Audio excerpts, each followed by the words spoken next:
23 number سے 37 number آیت میں اللہ تعالیٰ نے وہ 10 اصول بیان کیے ہیں۔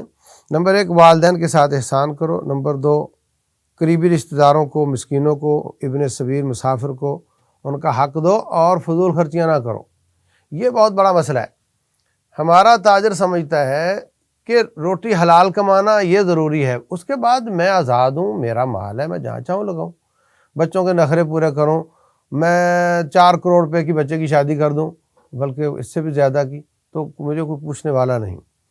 اللہ تبارک و تعالیٰ یہ تصور دے رہے ہیں کہ نہیں، ایسا نہیں، اس میں دوسروں کا حق بھی ہے، سب کو ان کا حق بھی دو اور فضول خرچیاں نہ کرو۔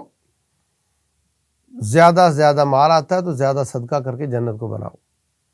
رسول اللہ صلی اللہ علیہ وسلم فرماتے ہیں اس وقت تک آدمی قدم نہیں ہلا سکے گا رب کے دربار میں جب تک 3، ایک روایت میں 4 سوالوں کا جواب نہ دے۔ ان میں سے ایک ہے مال کیسے کمایا اور کہاں خرچ کیا۔ یہ دونوں ضروری ہیں، کیسے کمایا بھی ضروری ہے، کیسے خرچ کیا یہ بھی ضروری ہے۔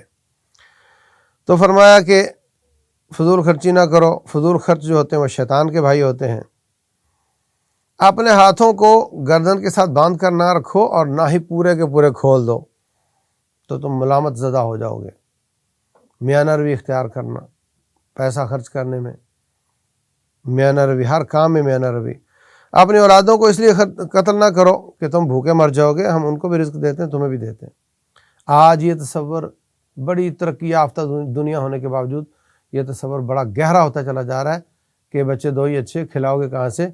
اور ان کو لاکھوں کی تعداد میں ماہانہ بچے قتل ہو رہے ہیں، ان کو وقت سے پہلے قتل کر دیا جاتا ہے، اس لیے کہ کمائیں گے کہاں سے، العیاذ باللہ۔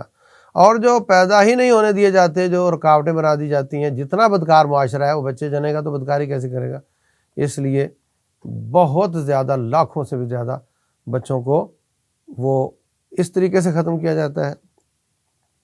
اللہ المستعان۔ اور یہ مصیبت ہمارے معاشرے میں بھی سرایت کرتی چلی جا رہی ہے، اور ایسے بھی ہیں جو آپریٹ کروا لیتے ہیں، مرد بھی کروا لیتے ہیں، عورتیں بھی کروا لیتی ہیں کہ بس 2 بچے ہو گئے، اب ہمیں اور نہیں چاہیے۔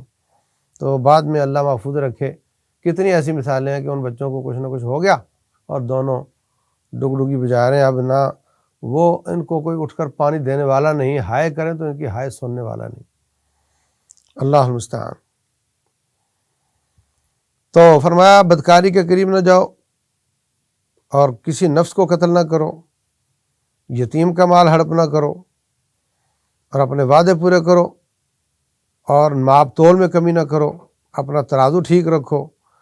ولا تقف ما لیس لک بہ علم، جس کا تجھے پتہ نہیں اس کے پیچھے مت پڑو۔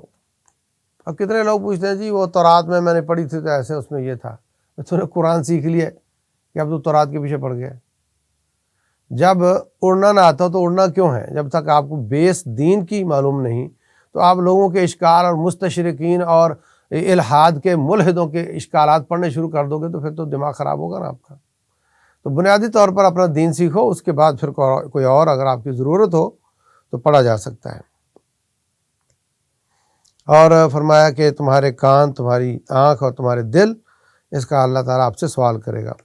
زمین پر اکڑ کر نہ چلو، کیونکہ تم زمین کو پھاڑ نہیں سکتے اور نہ تم پہاڑوں کی بلندی کو چھو سکتے ہو، تک پہنچ سکتے ہو۔ تو بہر صورت یہ 10 کچھ چیزوں کا حکم ہے اور کچھ چیزوں سے منع کیا گیا ہے، ان پر عمل کرنا یہ ہمارے مسلمان کی اخلاقیات ہیں۔